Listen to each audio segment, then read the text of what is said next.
J'aimerais vous passer la parole. Vous avez créé, vous, la cigarette Fred, une nouvelle cigarette sans additifs, dangereuse tout de même? Ah oui, tout à fait, oui. Non, je pense qu'on se revendique même comme étant la cigarette la moins éthique qui existe aujourd'hui sur le marché. Bien. Éthique, je veux dire par rapport à éthique, et éthique étant une discipline qui vise à dire aux autres comment se comporter. Non, ça reste une cigarette, évidemment. Oui. C'est un peu gonflé, si vous me permettez, Benoît Rossignol, de lancer une cigarette par les temps qui courent. Le marché risque de s'associer. Oui, mais c'était un petit peu aussi pour ça que je pense qu'il fallait le faire. Puis là, j'écoute le débat, et je crois que malheureusement, il y a une première partie de débat très technique, et à mon avis, on est un peu à côté de la plaque, parce que je ne vois pas comment on peut être contre cette interdiction de fumer aujourd'hui. Pour la bonne et simple raison, c'est l'employé que vous avez là. Et le choix du lieu de travail, on a beau dire tout ce qu'il veut, dans une situation économique, quelle qu'elle puisse être, une situation tendue, on va pas dire, on peut avoir le choix de choisir là ou là. Moi, j'ai fait un petit sondage avant l'émission, quand vous m'avez invité à l'émission, donc j'ai parlé aux gens qui travaillaient dans ces milieux-là. Et la réponse, elle est unanime, c'est la même. Pourquoi le fait d'avoir envie de travailler dans un endroit non fumeur, ça me donnera moins envie de fumer. Voir tout le monde fumer. La majorité des gens qui vivent la nuit fument. Ça leur donne moins envie de fumer. Et puis aujourd'hui, on est resté quand même dans une situation. Ce qui me gêne un petit peu là-bas derrière, c'est que les cigarettiers ont mis 50 ans à admettre que la nicotine était addictive. Ça fait à peu près 20 ans qu'on sait que la fumée passive pourrait représenter quelques dangers. Principe de précaution, ça fait 20 ans qu'on aurait dû faire quelque chose. Aujourd'hui, on a des pays qui nous entourent, la France, l'Italie, l'Allemagne, l'Espagne, c'est un non-choix. Ils vont devenir non-fumeurs dans quelques années. Tous les pays qui nous entourent deviennent non-fumeurs. Pourquoi, il y a 15 ans, on ne s'était pas remis là, autour de cette table, on a dit, faisons quelque chose. Allouons une partie de l'augmentation des taxes à faire en sorte que les établissements améliorent la ventilation. Il y a plein de choses à faire. Vous avez le même discours que... comment vous justifiez que vous vendez des cigarettes quand vous avez des réunions entre de direction, enfin vous ne dites pas... On ira fumer dehors, et je pense qu'en effet ce genre de loi doit être applicable par tout le monde, elle doit être simple et applicable. Il y aura toujours des exceptions. Faire une loi avec des exceptions. Les gros vont en bénéficier, les petits vont en pâtir. Donc voilà. Et il faut mettre tout le monde au même niveau. Cette interdiction, il va y avoir d'autres comportements qui vont voir le jour, des comportements qui sont pas... Je ne veux pas dire qu'on va pas réduire la consommation. Regardez ce qui se passe en Irlande. Les jeunes ont recommencé à fumer parce qu'ils trouvent que fumer, flirting, ils ont inventé un mot, ça s'appelle le smurting. Et maintenant, ils se retrouvent à l'extérieur des pubs et ils fument ensemble pour aller dragouiller. Et ils fument plus qu'avant.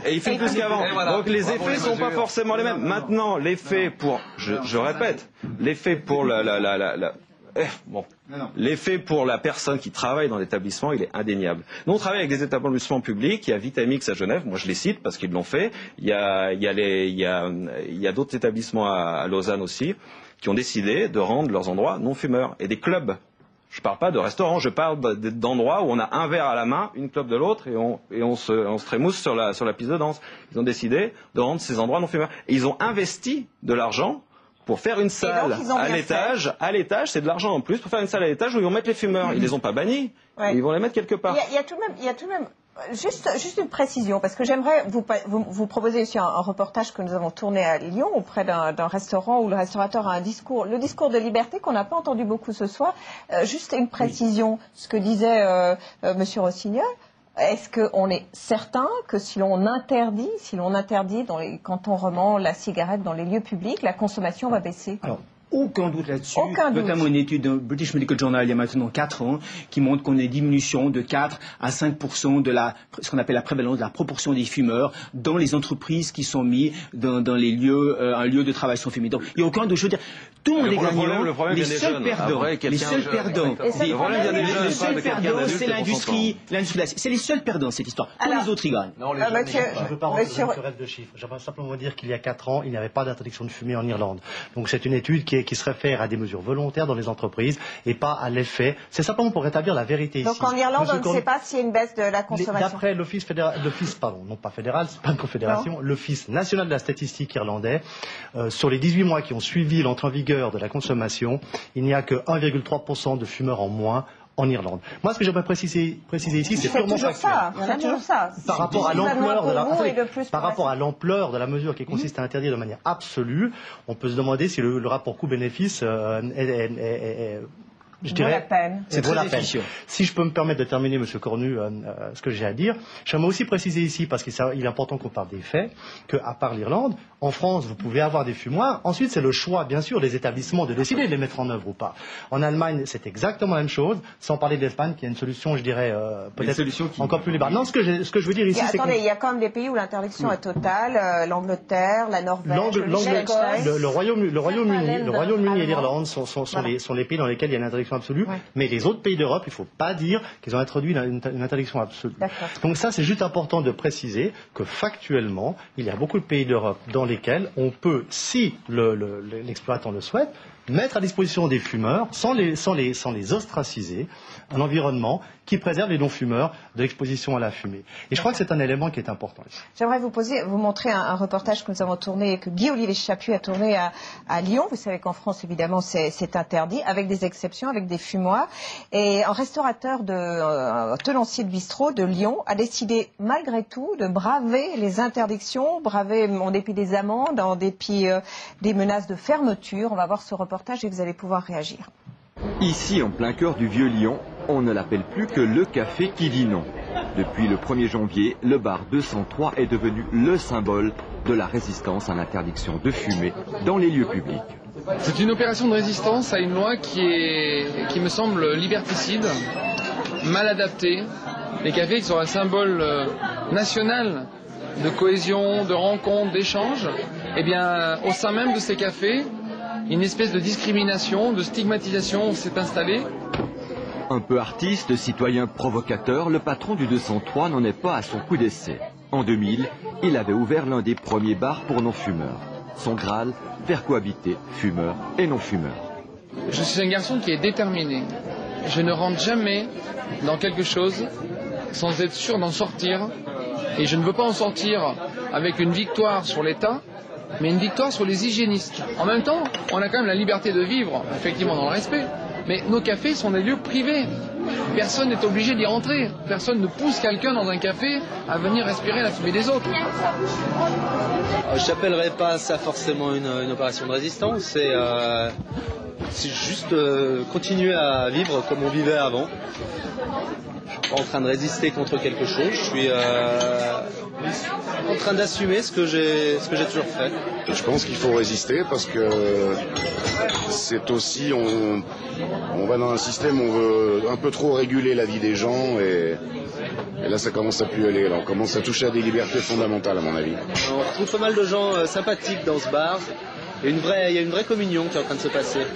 Avec les gens, avec tes voisins de table, tu commences à discuter, c'est une belle ouverture. Cerise sur le cendrier, cette opération de résistance se double d'une expérience surprenante. En fin de journée, tous les cendriers sont récupérés, photographiés, répertoriés par le patron. Je me suis rendu compte avec cette loi, une partie de l'histoire du tabac dans les cafés allait disparaître et plus aucune trace n'allait être disponible pour les générations futures, pour leur expliquer, pour leur montrer ce qui restait de cette époque. Jusqu'à aujourd'hui, le Café Rebelle n'a connu qu'un contrôle de police et 2 amendes. Une attitude bienveillante des autorités qui pourrait prendre fin, la fermeture du bar, des rumeurs insistantes à vérifier ces prochains jours.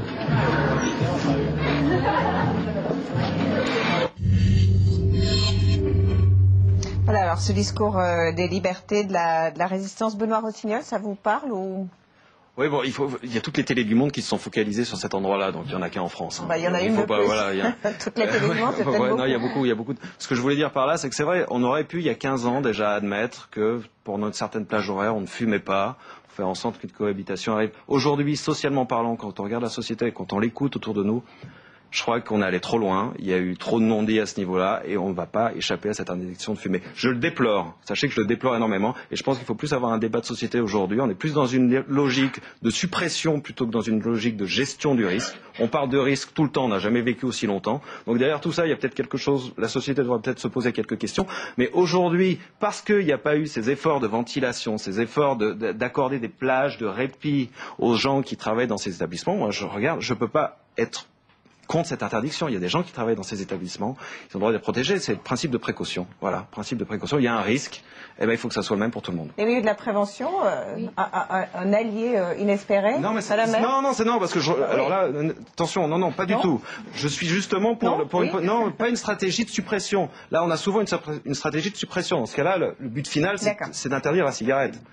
Voilà, donc principe de précaution, mais pas de suppression. Moi, je suis dans une gestion encore. On gère le vin, on gère le taux d'alcoolémie, mais bon, en théorie, c'est 0 le taux d'alcoolémie, si on veut aller au bout des choses. La vitesse sur les routes, en théorie, c'est le bridage des voitures à 120. C'est pas de mettre des radars sur les routes. Donc là-dessus, je suis en opposition. Par contre, cette mesure de santé publique, de prévention, non, il faut, voilà. Là, tout le monde est plus ou moins d'accord. Madame Maire. Non, moi, je trouve peut-être intéressant quand même à ajouter ici.